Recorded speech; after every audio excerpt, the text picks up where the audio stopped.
Selamat datang ke Peachtree Morning Show dari DCI. Cara bijak untuk mula hari anda. Selamat menonton. Selamat pagi kalian semua. Selamat datang ke Peachtree Morning Show. Hari Selasa 26 hari bulan Mac. Selamat pagi. Hari ini kami ada soalan yang hebat dari Ana Iria dari Romania yang sekarang tinggal di UK. Dia ada soalan yang amat penting kerana seluruh dunia dalam kuarantin. Semua orang kini berfikir soalan ni. Kami ada tabiat buruk, iaitu masalah tabiat buruk. Bagaimana nak hentikan tabiat-tabiat ni apabila terkurung di rumah? Ini tanah yang subur untuk benih-benih kita bertumbuh besaran. Kami benar-benar suka akan soalan ni. Kami akan berbincang tentang soalan ni. Selamat pagi dari UK. Jutaan orang kini dikawal. Kami terpaksa menangguh dan menghentikan hidupan biasa kita. Ramai di antara kita tak tahu apa yang perlu dilakukan dengan masa yang baru kita ni, berkecenderungan dan berisiko tinggi untuk melakukan sesuatu yang memburukkan ketagihan kita sendiri. Tabiat-tabiat buruk kami ni seperti makan coklat, minum arak, TV dan lain lagi. Aktiviti yang merosotkan minda kita. Apakah yang perlu dilakukan untuk mengelakkan diri daripada tabiat-tabiat buruk kita ni? Terima kasih. Soalan yang amat relevan. Terima kasih kepada Ana yang menanya soalan ni. Saya berfikir tentang hal-hal ini sejak kebelakangan ni. Saya tonton dalam media sosial di mana mereka berlawak-lawak tentang badan mereka menjadi tong-tong besar selepas kuarantin ni kerana tak tahu apa nak buat. Ramai guru-guru dalam bidang kesihatan membantu orang agar sihat dan nasihat kita jangan makan makanan yang tak berkhasiat. Di sini kami nasihat orang tentang sesuatu yang berlainan mengenai tabiat buruk. Tak semata-mata tak makan makanan yang tak baik atau makan berlebihan. Saya ada dua idea yang datang dari pengalaman saya sendiri. Saya juga disekat pergerakan. Saya juga menghadapi masalah yang sama. Nasihat saya yang pertama ialah ni peluang untuk buat sesuatu yang berlainan, terutamanya belajar sesuatu kemahiran baru yang anda tak tahu sebelum ni, seperti sesuatu bahasa, alat muzik atau belajar dari The Knowledge Base di mana anda dapat dengar 5,000 ceramah-ceramah, theknowledgebase.com. Itulah satu idea yang saya ada. Saya rasa, saya berharap menggunakan setiap saat-saat yang saya ada dengan secara berfaedah. Saya pula tonton Netflix setakat ini saya tak pernah tontonnya Netflix tu. Saya sedar bahawa janganlah terlalu tegas pada diri anda. Anda takkan berdisiplin secara sempurna. Jangan jadi gila dan berasa bersalah apabila makan lebih sikit atau tak menggunakan setiap saat dengan berfaedah. Kami kini dalam keadaan yang amat luar biasa. Ia mungkin akan berterusan buat seketika. Janganlah buat sampai sendiri menjadi gila atau berasa bersalah semata-mata anda tak sempurna seperti Sami Buddha yang mesti menggunakan setiap saat dengan berfaedah. Untuk saya, sebagai contoh, saya mengambil kesempatan ni untuk memperbaiki meditasi saya. Saya akan adakan masa yang lebih untuk memeditasi dan tambah sikit setiap hari Ahad. Setiap minggu saya tambah 1 minit. Saya cuma guna sekurang-kurangnya 1 jam dalam 16 atau 18 jam sehari untuk bermeditasi atau buat sesuatu yang penting. Jadi cadangan saya mula dengan 1 jam. Lakukan sesuatu yang penting. Cuba tambahkannya setiap minggu. Jangan berasa bersalah lah. Bagus. Tembakan ini sungguh enak. Kami tak menunjukkan contoh yang baik. Kami tinggal bersama-sama. Kami dah terima jika dia dapat virus, saya akan dapat virus juga. Kita tinggal di tempat terpedam, macam kena kuarantin sepanjang tahun lah. Betul tu. Itu bergantung kepada bagaimana anda lihat simpulkan. Kalau anda dapat cari Rimrock Arizona dalam peta, anda memanglah hebat. Seramai 3,400 penduduk sahajalah. Itu agak kecil bilangannya. Apakah cadangan anda? Saya suka cadangan anda mengenai adakan satu jadual, dapatkan jadual untuk sendiri. Biasanya bila kita kerja, kita ada jadual. Hidup kita ada rutin. Masa pergi kerja, lepas tu pergi ke gym, ke yoga, kelas-kelas yoga, jumpa kawan atau bawa anak-anak untuk aktiviti-aktiviti tertentu. Jadi, adakanlah jadual hari semasa di rumah. Itu adalah satu tip yang bagus.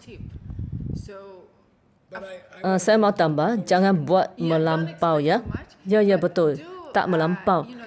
Tetapkan sesuatu yang mampu dan mahu dilakukan. Selebihnya bergantung kepada hari itu. Masukkan sesuatu yang bermakna. Contohnya meditasi, bergantung kepada jenis meditasi yang mau dilakukan tu. Atau mungkin berhubung dengan mereka yang lama tak berhubung selama ni, sampaikan salam. Mungkin ada orang di sekeliling anda yang kesunyian. Dalam masa kuarantin ni, mereka mungkin berasa lagi sepi. Ini masa yang terbaik untuk hubungi mereka secara Skype atau telefon. Anda akan rasa, masa saya guna dengan berfaedah, tak membazir. Apa yang Scott dan saya lakukan ialah berjogging. Ya, kadang-kala salah satu daripada kami rasa malas, seorang lagi akan beri dorongan ya. Bila rasa tak begitu ingin, seorang lain boleh mendorong yang lain untuk melakukan tu. Ya, itulah apa yang berlaku lah. Jadi kamu ada pasangan yang pastikan kamu ikut jadual ya. Ya betul. Mak saya lakukannya bersama-sama kawan-kawannya di negara beliau tinggal tu. Mereka kena kuarantin tapi masih dibenarkan untuk bersenam. Dia berjanji dengan kawan. Satu kali kawannya datang ke rumahnya dan satu kali lagi dia pergi ke rumah kawannya. Macam itulah. Anda berpeluang untuk membantu orang lain, betulkan tabiat buruk dan buat sesuatu yang berfaedah. Apakah pendapat anda? Saya nak tekankan di Peachtree Malaysia ni, saya satu-satunya orang yang makan sahaja. Saya rasa itu soalan yang bagus. Beberapa perkara yang saya nak katakan sini. Anak, itu soalan yang hebat. Wow, rambut anda nampak sangat cantik. Saya suka warna tu, warna merah-merah, warna merah kemerahan tu. Bagi saya tengok, saya tengah cabar kamu semua. Hantar gambar janggut kuarantin kamu. Mungkin kita boleh buat pertandingan. Anak-anak, anda nampak hebat. Itu memang soalan yang hebat. Pertama sekali, kamu kata kamu mahu betulkan tabiat buruk. Soalan saya, kenapa pula? Okey, baik. Kami semua menikmati masa yang tenang ini, sunyi senyap. Tonton dokumentasi di TV, mendengar dokumentasi dari pakar-pakar dalam industri tertentu melalui rancangan yang ditonton. Ya. Apalagi seperti yang diperkatakan, gunakan peluang ni untuk berkomunikasi dengan orang lain yang sudah lama tak dihubungi. Di TCI juga, kami selalu buat perbezaan antara kaedah-kaedah konvensional dengan kaedah-kaedah muktamad, iaitu sistem benih. Secara konvensional, saya cadangkan nikmatilah masa-masa yang tenang ni, yang sunyi senyap, atau guna masa belajar benda-benda baru, atau tonton rancangan televisyen yang bagus yang setakat ini tak ada masa nak tonton tu. Dari segi sistem benih, gunakanlah peluang untuk tanamkan benih semasa berkomunikasi dengan orang. Cuba berikan kasih sayang dan tumpu perhatian kepada mereka. Berbual-bualah dengan mereka. Contohnya, saya berhubung dengan seseorang yang pernah bekerja bersama yang sudah tak jumpa selama 13 tahun dan kami suka saat-saat kita berbual-bual tu. Akhirnya saya mahu beritahu, kami berjalan di sekitar kawasan ni hampir setiap hari. 2 hari lepas kami berjalan sejauh 5 batu. Kami terjumpa kawasan yang belum dijumpai sebelum ni. Kami berjumpa jiran-jiran yang belum dikenali. Baru mengenali mereka. Semua mereka lambai tangan mereka di tepi jalan. Dan Oli dan saya berjalan dalam satu baris. Apabila terlihat orang di depan, secara automatik kita akan bergerak ke tepi agak jauh, 15 kaki dari mereka. Ya, guna masa ni untuk hubung kait dengan jiran-jiran dan tanam benih lah. Ya. Saya sangat suka perkara yang diulangi oleh Scott. Tips yang kami bagi, mungkin orang lain juga bagi, tapi kami berdasarkan sistem benih. Ya, tolong orang lain untuk gunakan masa dengan bermakna dan tak membazirkan masa. Kita telah menanam benih untuk hidup kita juga bermakna dan berfaedah. Saya ada 2 pendapat. Pertama, semasa sesuatu masalah besar berlaku pada kita, kepada komuniti atau negara kita, penyakit kedua akan menular. Penyakit pertama ialah coronavirus. Tapi yang kedua ialah mengutamakan kepentingan diri, melindungi diri dan keluarga sendiri. Kita nampak dari tindakan seseorang beli ke semua tisu tandas yang ada dalam kedai. Yang kamu boleh beli dari dia RM20 ya. Bukan, mereka tak berfikir begini. Mereka hanya ingin jaga diri sendiri, simpan barang yang semua orang perlukan tu.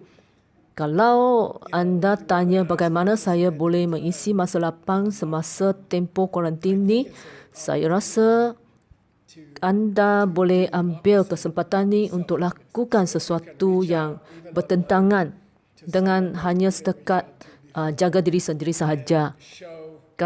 Anda boleh hubungi mereka yang lama tak dihubungi, tunjukkan kemurah hati anda. Cubalah lebih murah hati dari segi kewangan. Kini kita jangan ketat perbelanjaan kerana ini akan menjejaskan ekonomi. Sememangnya ini masa yang sukar, kewangan akan lebih ketat. Itu jadilah lebih bermurah hati.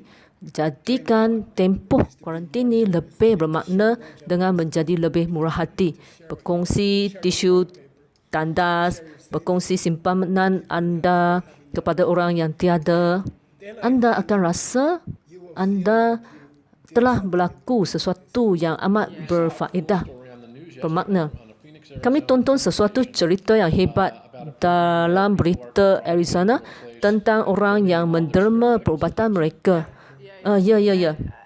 Saya juga nampak dalam media sosial ada orang yang letak barangan, keperluan seperti tisu tandas, makanan kering dan sebagainya dengan satu nota, jika anda perlukan, sila ambil.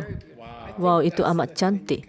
Saya rasa itu satu perkara yang kita boleh pelajari dan cara baik untuk menghabiskan masa semasa tempoh kuarantin ini.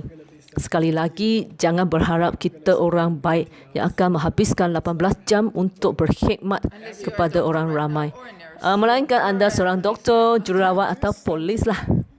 Buat sesuatu dalam keupayaan anda untuk mengimbangkan tindak laku orang yang mementingkan diri sendiri. Terdapat orang Amerika yang beli pistol sekarang.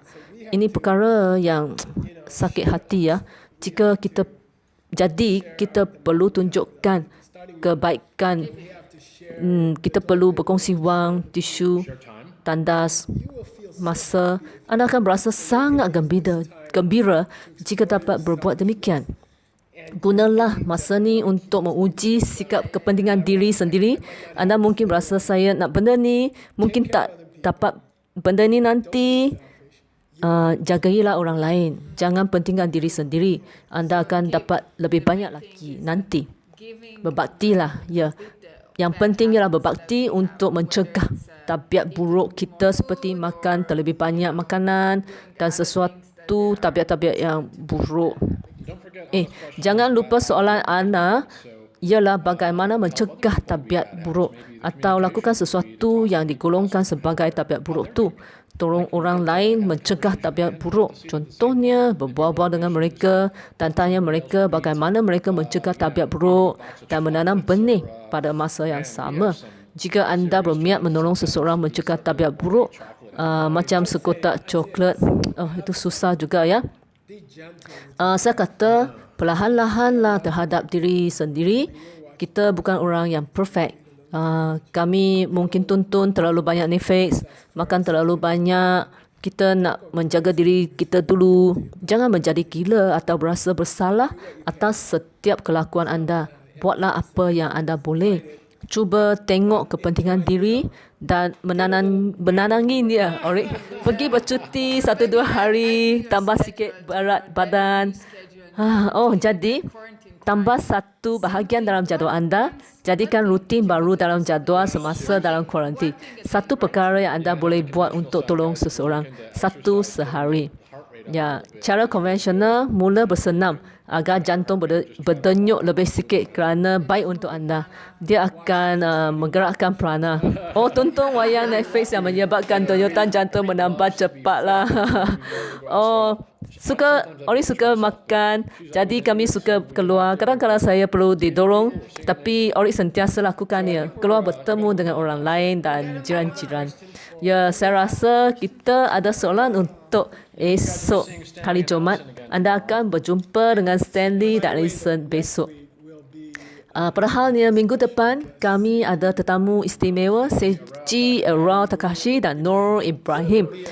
Ini kombinasi yang seksi dari Jepun, Mexico, Sweden, Australia, Damascus dan mungkin Romania.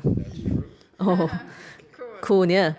Esok Stanley dan Alison yang masih ada di sini, mereka tersangkut di sini berbulan-bulan dah. Bahasa English mereka kian fasih. Bahasa English mereka kian fasih. Bahasa English memang sangat fasih. Inilah soalan mengenai hubungan Miss Lu dari China. Hello Geshila, nama saya Lu dari Beijing, China. Soalan saya hari ini ialah saya selalu ada hubungan jangka masa pendek dan saya tak dapat bergerak dari hubungan jangka masa pendek ke hubungan jangka masa panjang dan komited. Pawang saya berkata ini adalah takdir saya. Saya memang hanya ada hubungan jangka pendek saja. Soalan saya, bagaimana saya menggunakan sistem benih untuk meningkatkan hubungan saya dan boleh menawan takdir saya supaya ada hubungan jangka masa panjang yang komited. Anda perlu pawang yang baik. Anda boleh jadi parama sendirilah. Jangan percaya tu. Mari kita bincang esok. Kita akan bincang soalan ini esok. Stay safe, stay healthy. Telefon ibu, telefon kawan-kawan. Jangan selfish. Berlembut terhadap diri anda. Menikmati sesuatu lah. Terima kasih menonton Page 3 Morning Show. Jumpa lagi.